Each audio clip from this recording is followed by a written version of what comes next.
Hey guys, welcome to the Black Hearted Oracle channel. Now today's video is just going to be a collective read. I wanted to get a read on messages for the collective because Spirit has been urging me to come back, but I've been going through things on my own. I'm in the transition phase of traveling and trying to find a home, so I haven't been up to actually filming anything. All right, so let's get these messages. So as we come before you, Mother Sustainer, Father Creator, and our beautiful ancestors, we ask for messages for how we can best take advantage of the energies of Jupiter in Gemini, or what this next 12 months will have that now Jupiter is in Gemini for us to focus on. Okay? We asked just for one card or 3 cards for each sign. All right, so here we go. What is the general messages for the collective? General messages for the collective.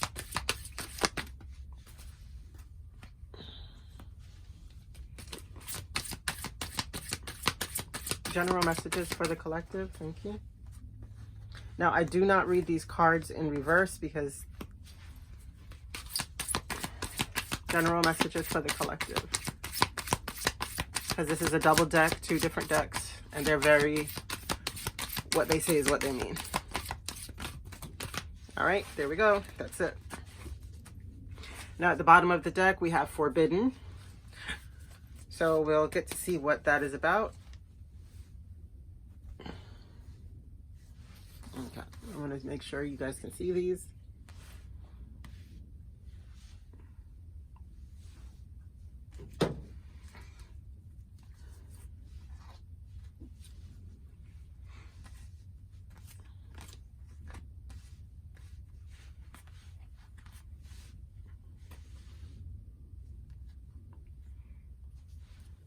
Okay, so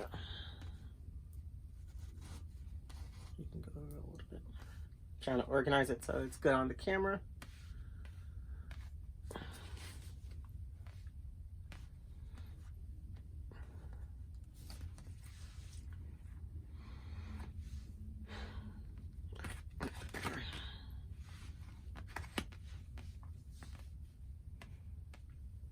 All right, so on the board we have Forbidden as the underlying tone of the message. We have the fifth chakra, which is your throat chakra. We have Door to Value. We have the second chakra, which is your solar plexus. We have Storm Warning. We have Woman Holding a Heart. We have Obedience, Financial Constraints, the Moon, Loyalty, and the 7th chakra, which is the crown chakra. So right now with the chakras, it's just telling me that we have to get our words, our actions, and our mind in order so that we can give every... Sorry, hold on. Let me try to see if I can get this. Maybe a bit brighter. Okay, well, doing the best we can with what we got. All right, so as I was saying, we have to get our mind, our hearts, but not really the heart chakra, but like our gut instincts, our words, and our mind in order, right? Because there seems to be some problems here. Because a lot of us may be going through financial constraints and there's storm warnings. So that could be literal storms because as we know, the earth is cleansing itself. So... all right, let's get to why is the 5th chakra here? All right, completion. All right, so there's some, all right, let's just, why is the Door to Value here? Growth. Why is the 2nd chakra? Why is the 2nd chakra here? Abundance. Why is the storm warning here? Instincts. Woman holding a heart. Okay, so there's confusion there. Obedience.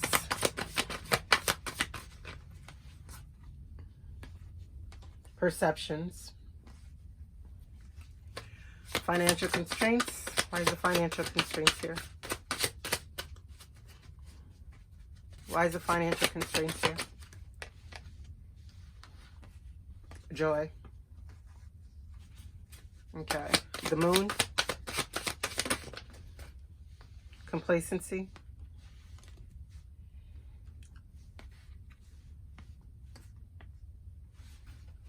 And loyalty. Why is loyalty here? Why is loyalty here? Okay. Vanity. Okay. And the 7th chakra. Thank you. Soulmate.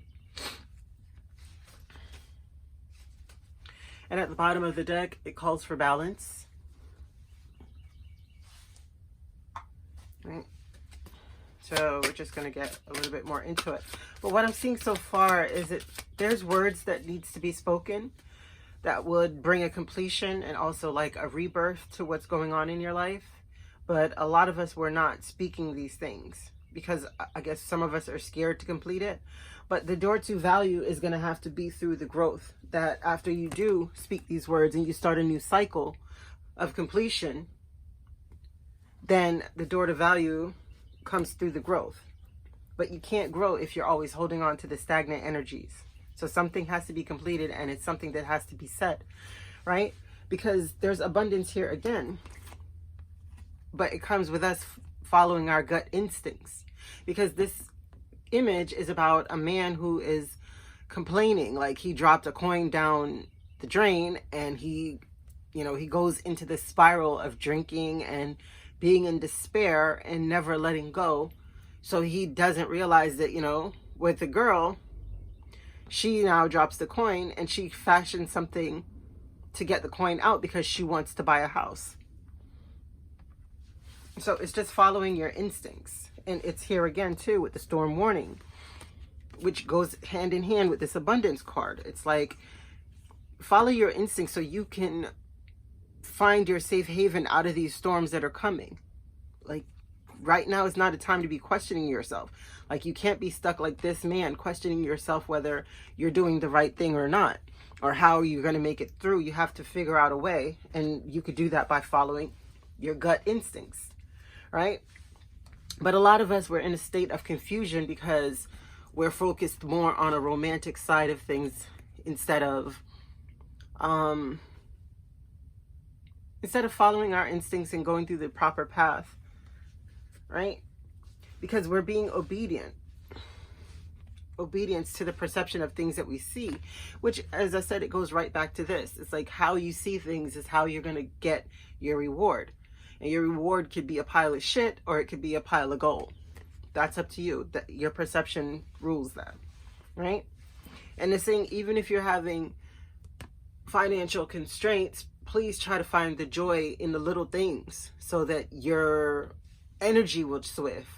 Because if you look how dank and dusty the financial constraints card is versus the joy card that brings in joy. And if you see what she's happy about, there's no money cards. There's no like opulence around her, right? But there's nature. There's daisies.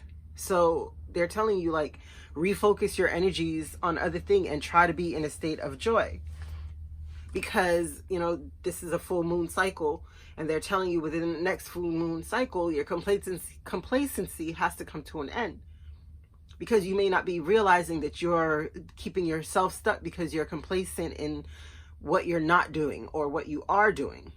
Because again, you could sit there and grieve lost things like these people without actually completing the cycle that needs to happen.